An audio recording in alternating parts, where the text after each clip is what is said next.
এই, আজকে কি রান্না হবে গো? যে গরম পড়েছে, রান্না বাড়ি করতেই ইচ্ছে করে না জানো তো দিদি। মনে হয় সারাদিন পুকুর পাড়ে এসে বসে থাকি। পুকুর পাড়ে আসলে না মনটা ভরে যায়। এই যে হাওয়া, তারপরে ঠান্ডা জল, এগুলোতে না মনে হয় কি সারাক্ষণ পুকুর পাড়ে বসে থাকি। তা দিদি, তোমার রান্নাবাড়ি কি কমপ্লিট? আমার তো এখনো রান্নাবাড়ি হয়নি গো দিদি। এই তো এখান থেকে গিয়ে তারপরে রান্না বসাবো। তো কি রান্না করবে আজকে দিদি? আরে সবিতা, বলো না। আজকে রান্না বাড়িতে যেন আমার মনই বসছে না। এত গরম পড়েছে, কি করব বলো তো সবিতা। এই জন্য ভাবলাম যাই আগে পুকুর পাড়ে গিয়ে সব কাজগুলো সেরে আসি। তারপরে না হয় রান্না একটা গরম গরম করে নিব। তার মধ্যে তোমাদের দাদা একটু বেরিয়েছে, কখন আসবে কে জানে। তাই আমি ভাবলাম আগে একটু পুকুর পাড়ে শীতল হাওয়াটা গায়ে লাগাই। তাহলে কি বলতো, মনটা অনেক চঞ্চনা হয়ে যায় আর অনেক ফ্রেশও হয়ে যায়। ঠিক বলেছ দিদি। আমারও মনে হয় কি সারাদিন এই পুকুর পাড়ে বসে থাকি, কি যে রান্না করব আর ভালোই লাগে না। তার মধ্যে এই যে তোমার ঠাকুরপো আবার যেরকম সেরকম খেতে পারে না জানো তো। আমার আবার অষ্টপদে রান্না না করলে আবার ওনার খাওয়া জুটবে না। এই যে পুকুর পাড় থেকে যাব, গিয়ে রকম পদ রান্না করব জানো তো। কি জ্বালায় জ্বলছি, তোমাদের তো আবার একরকম আইটেম করলেই হয়ে যায়। আমার তো আবার বাড়িতে বাবা রকম পদ না করলে তোমার ঠাকুরপো ভাত ছুঁড়ে আমার মুখের মধ্যে ফেলবে। এই হচ্ছে আমার বড় জ্বালা। আরে সবিতা, বলো না। তুমি কার গল্প যে কাকে বলো, তোমার দাদা জানো তো, মানে মাছ ছাড়া মাংস ছাড়া ওর একদিনও মুখে ভাত আর কি রোচে না। আমি বলি, বাপু খাওয়া দাওয়া করেই সব টাকা শেষ করবে নাকি? একটু সব মানে জমানোর চিন্তা ভাবনা করো। অমনি তোমার দাদা কি বলে জানো, বলে আরে খাওয়ার জন্যই জীবন, খাবো না তো কি করব। ও জমানো বাপু আমার হবে না। তুমি একদিনে মাছ মাংস সব রান্না করো। তা কি করব বলো তো, তোমার দাদা এনে দেয়, আমার রান্না করতে আর কি সমস্যা।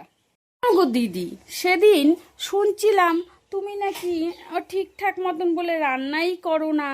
ওই তোমার ঠাকুরপো ওদিক দিয়ে আসছিল, আর তোমার গলা শুনছিলাম, আর দাদা চিল্লাচিল্লি করছিল, বলছে নাকি তুমি বলে সারাদিন শুয়ে বসে এই কাটাও, তুমি বলে ওই একটা পদই রান্না করো।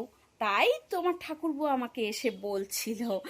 আমি তোমাকে ভাবছি বলবো বলবো আর মনেই থাকে না। কি হয়েছিল গো সেদিন তোমাদের বাড়িতে অত চিল্লা হল্লা শুনছি?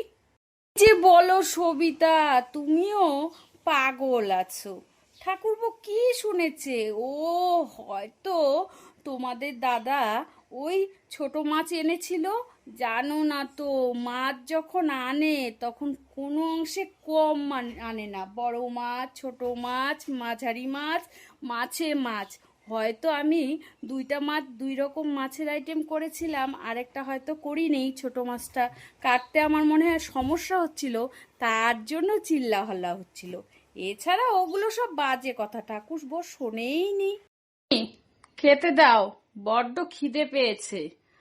এই গরমের মধ্যে বাইরে গিয়ে এত ঝামেলায় পড়েছিলাম, কি বলবো। তাড়াতাড়ি যে বাড়িতে আসবো সেটারও উপায় নেই।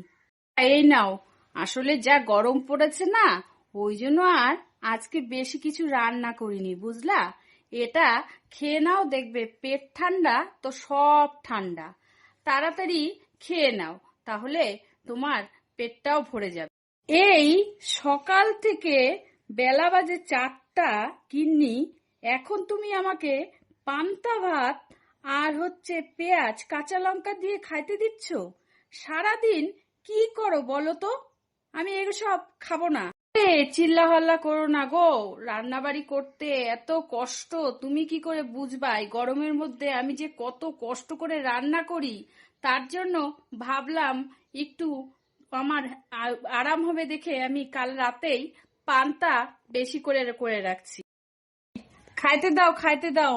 আর বলো না গো, আজকে যা গরম, তো ভালো মন্দ কি রান্না করছো গো? সকাল থেকে নিশ্চয়ই অনেক রকম আইটেম রান্না করছো না? আসলে আমারও না বড্ড খিদা পাইছে, কেমন যেন মাংস মাংস গন্ধ পাচ্ছি। তা এটা কি গিন্নি? পান্তা? তুমি আজকেও পান্তা করছো? আমি এই পান্তা টান্তা রোজ রোজ খাবো না। আমার চোখের সামনের থেকে এই পান্তা সরাও। সারাদিন কোনো কাজকর্ম নাই, কি করতে থাকো তুমিই জানো। শোনো শোনো, রাগ করো না গো, আসলে খুব গরম পড়ছে জানো না তো। পুকুর পাড়ে গিয়ে কত জামা কাপড় ধুইলাম জানো।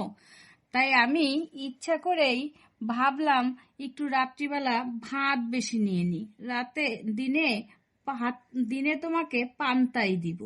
তা পান্তাটা খেলে তোমার শরীরটাও ভালো থাকবে, পেটটাও ভালো থাকবে। আর যে গরম, তা একদিন দুদিন একটু পান্তা খাইলে কি হয় বাপু? রোজ রোজ মাছ মাংস অত খাওয়া ভালো না।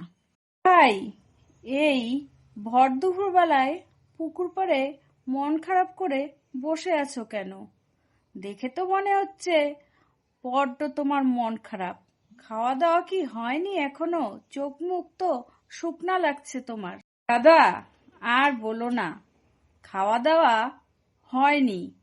কি যে করব, এই তোমার বৌমাকে নিয়ে আমি তো অশান্তিতে বাড়িতে থাকতেই পারছি না। আমারও তো একই কথা গো, আমারও ঘরে শান্তি নেই। সারাদিন পর এই বাড়িতে একটু খাওয়ার জন্য বসলাম, আর ওই কালকের পান্তা দিয়ে আমাকে হাজির করলো সামনে। রাগের চোটে সব ফেলে থুয়ে পুকুর পাড়ে এসে বসলাম। ও তোমারও এক, আমারও তো তাই। আর বলো না গো, কি যে অশান্তিতে আছি। কত কত আশা করে বাড়িতে আসছি যে ভালো মন্দ পাবো, দেখি আমাকেও পান্তা দিয়েছে। আমিও রাগের চোটে পান্তা ফেলে দিয়ে চলে আসছি পুকুর পাড়ে।